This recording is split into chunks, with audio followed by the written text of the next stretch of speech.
This is where the apical four-chamber view cuts through the heart.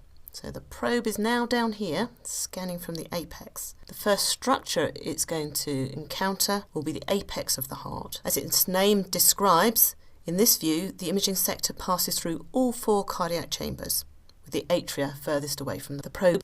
So now we're going to move on to a completely different echo window. We're going to the apical window to get a series of apical views. So this means putting the probe on the apex beat, with the notch angled towards the left shoulder.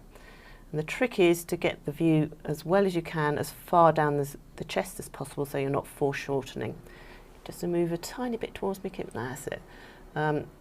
If you've got a cutout on your bed, it's really useful to get the angle of the probe here against the chest, so you can get a apical four-chamber view like this.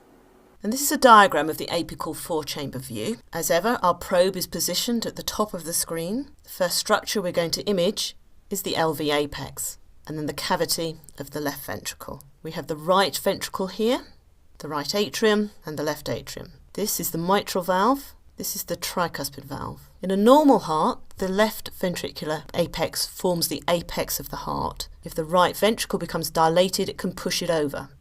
But this is a normal situation we're looking at here. We've got 3 of the 4 pulmonary veins coming into the left atrium, and then this circular structure outside of the heart, so it's outside of the pericardium, is the descending aorta.